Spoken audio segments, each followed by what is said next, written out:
I don't know if this height is good. I hope I framed this right. Man's got a new phone, and I don't really know if I'm doing it right, but we'll see. Welcome back to another vlog. This time round, I'm going to be showing you through my day. Don't ask me why, because I'm actually trying to fish out content. I'll be honest here. It's been getting hard for me to actually come up with content constantly. And as much as I have been on a roll, been posting on my Instagram daily for like 2.5 months now. So I would say that's starting to be fairly consistent. And I want to diversify my content and as well as get back on the tubes and stuff. So I figured out why not vlog my day.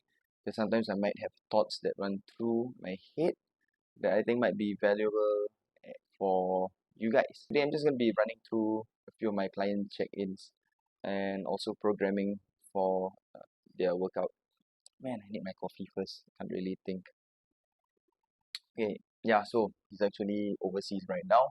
The tricky part about planning for an overseas client or a client who's going overseas is they don't really know what's at the gym until they arrive at the gym. I'm gonna have to play it pretty safe, and there's gonna be a lot of adjustments to be made on the fly. And today is one of those days where the client just sent me a picture of the gym that he'll be in, and I'm gonna make some edits on the fly because we have lots of toys to play with. There's like Smith machines, leg presses, a barbell as well. So we're gonna be pretty much training variously the entire time.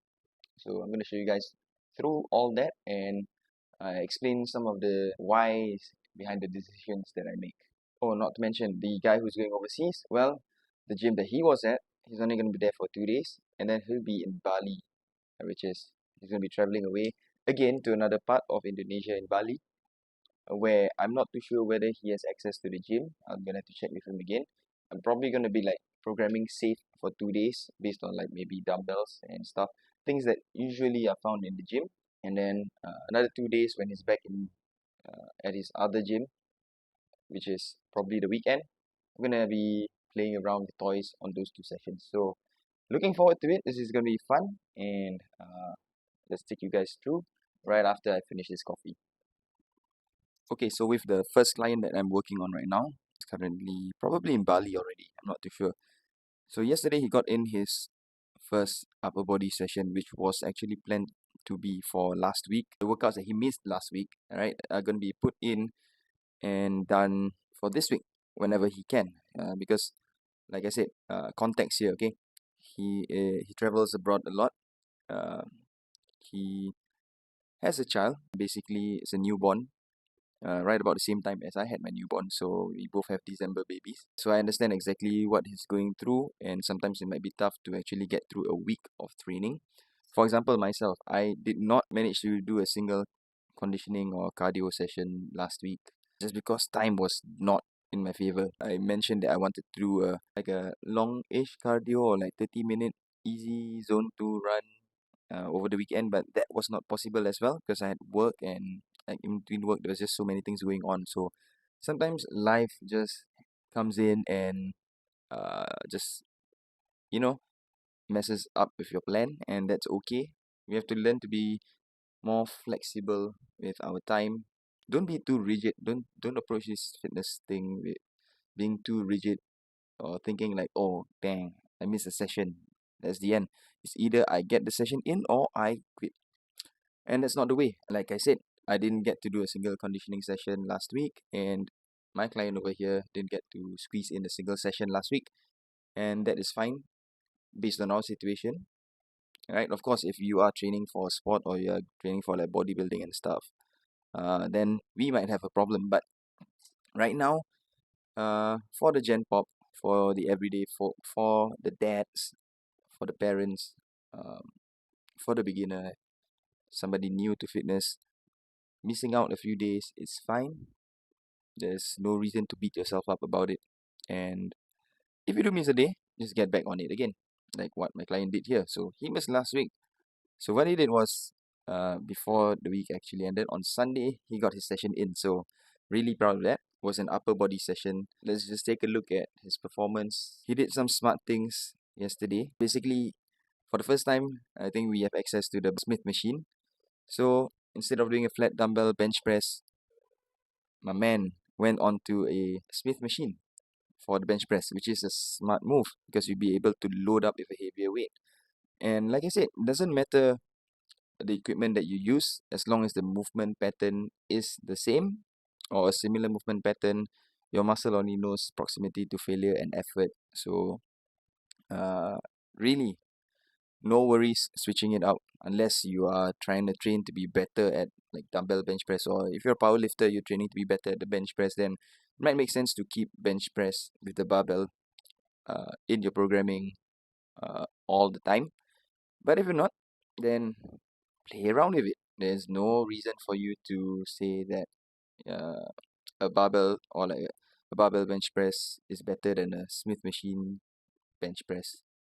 It's all the same, right? Just, there are nuances to it, but end of the day, you know, just train, have fun.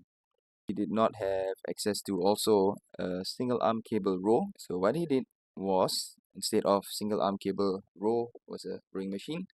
Good substitute as well. Very smart. The last substitute that he went for, like I seen here, is dumbbell pre-circles. So I prescribe dumbbell pre-circles just to get that like lengthened position when you train your biceps, with all the craze on the lengthened partials. So I just wanted to get like a bit more of a stretch at that lengthened position. Instead of that, he went for the easy curl. My man, good job. There is no problem with that. As long as you are working the similar muscle group, I have no problems with that as well. If that's what you prefer, go for it. If those are the equipments that you have, go for it. All right, especially when you travel. So, like I mentioned, he's traveling, and it'll be hard to predict what kind of equipment he'll have access to when he's abroad. So, I'll just list down all the movements that I want him to do, and then he'll have to modify it. And this is how you make smart modifications by switching those exercises with the movements that you have available to you and use everything at your disposal, and then making sure that those movements that you substitute are actually linked to each other. So obviously you're not going to be changing a bicep curl with a overhead press because those two are totally not linked. And same thing, if you're never going to exchange a squat or a leg press for a bench press. It just doesn't make sense. So be smart, learn about movements, and find out alternative variations so that at any point of time, if you don't have access to the movements that you want to do or are prescribed to you, right, you have alternatives. Right, back to his programming. So I'm just going to be tweaking around with the upcoming lower body sessions and upper body sessions. One of the feedback I got from him was that the volume for his legs training was a bit too high for him to handle. I just cut it down. Right, not everybody has to be like training legs like a bodybuilder. So sometimes you just need to go with a minimalist approach, get your bang for your buck. Just build some strength in the lower body. Make sure you're still training it because you don't want some chicken legs. Just make sure you're doing the bare minimum for your legs. I don't know, man. I just love training legs, so that's fine.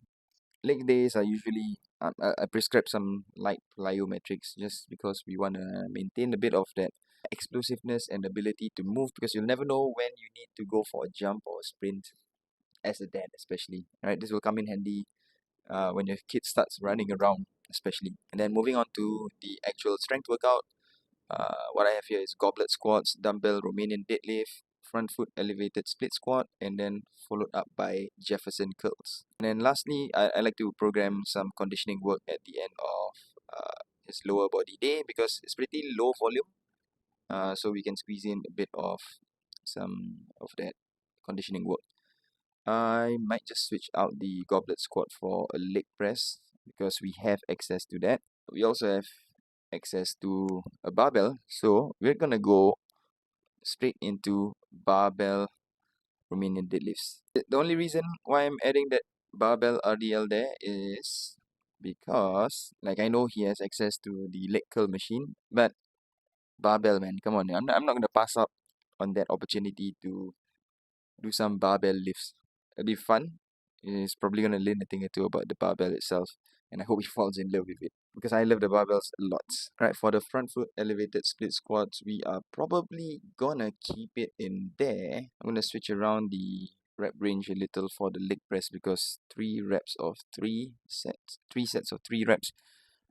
I don't think you're gonna get a bang for your buck with You can though if you load heavy, but maybe we should just give him some pump work. You see, sometimes uh, you have to remember what the client wants. So, yeah, we'll just stick to the regular rep range, probably like 3 sets of 5 for now.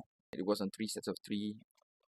We'll go 3 sets of 5, and then keep it at that volume for now. Everything else will be about 2 sets of 8. You don't need 3 sets, 4 sets to train legs, okay? It's just bare minimum stuff. You can get away with about 2 sets of 8.